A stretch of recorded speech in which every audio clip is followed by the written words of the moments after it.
2 बार cancel होने के बाद आज आखिरकार जाकिर नाइक की प्रेस कॉन्फ्रेंस हुई और क्या सफाई उसने अपने आतंकी कनेक्शन के आरोप पर दी, यह हम आपको दिखाएंगे, सुनवाएंगे। लेकिन उससे पहले इस वक्त की एक बड़ी खबर विवादित धर्म प्रचारक जाकिर नाइक से ही है, जिस पर अब शिकंजा कसता जा रहा है। गृह मंत्रालय के सूत्रों के अनुसार सरकार ने जाकिर नाइक के एनजीओ में विदेशी फंडिंग को लेकर चल रही जांच का दायरा बढ़ा दिया है। मंत्रालय ने इनकम टैक्स से जाकिर नाइक से जुड़ी कंपनियों के टैक्स रिटर्न की जानकारी मांगी है। सूत्रों के अनुसार जाकिर नाइक की कंपनियों के 10 साल का इनकम टैक्स रिटर्न भी खंगाला जा रहा है। सूत्रों के अनुसार जाकिर नाइक के इस्लामिक रिसर्च फाउंडेशन को करीब 8 मिलियन पाउंड का फंड मिला।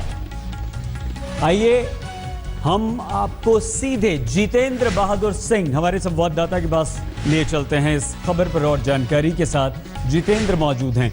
जितेंद्र, किस तरह से सरकार जाकिर नाइक पर शिकंजा कस रही है, कैसे यह फंड मिला, कैसे इसका गलत इस्तेमाल हुआ?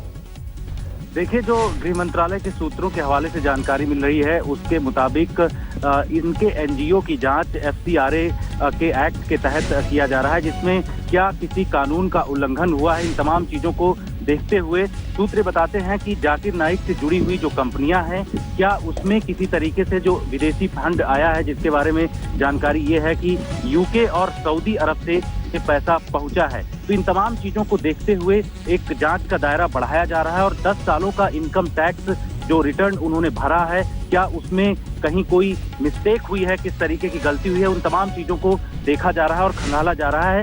इससे ये बात साबित हो रही है कि जो पैसा अलग अलग जगहों से एफसीआरए के तहत उनके एनजीओ में आया है, क्या वो पैसा सही तरीके से भारत में पहुंचा है कि नहीं। और ये भी जानकारी है कि जो इनका जो टीवी है, उस टीवी में पैसा ट्रांसफर हुआ है। इन तमाम चीजों की छानबीन करने के लिए इनकम टैक्स रिटर्न जो भरा जाता है उसकी विस्तृत जानकारी हासिल की जा रही है। और एफसीआरए जितेंद्र, आपको रोकना होगा यहाँ पर। बहुत धन्यवाद इस जानकारी के लिए। जितेंद्र बहादुर सिंह हमारे संवाददाता जानकारी दे रहे थे। जाकिर नाइक के खिलाफ जांच का दायरा सरकार ने बढ़ा दिया है। इससे पहले जाकिर नाइक पहली बार मीडिया से रूबरू हुआ।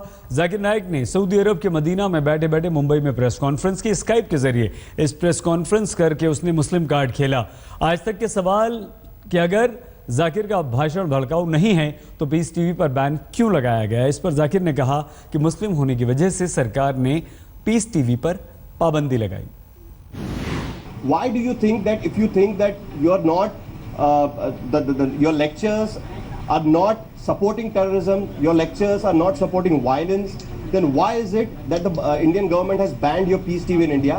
If you want to say, though technically it's not correct, that India has banned because it gives a list. In the last couple of years, it gave a list of the country of the channels which don't have downlinking permission, and they are very popular in India. Most of them were Pakistani channels, and others mainly were Muslim channels. Will you come back to India and face the right now the investigation is on by Mumbai police, ordered by the Maharashtra chief minister. One question at a time. Will you come back and face this particular inquiry?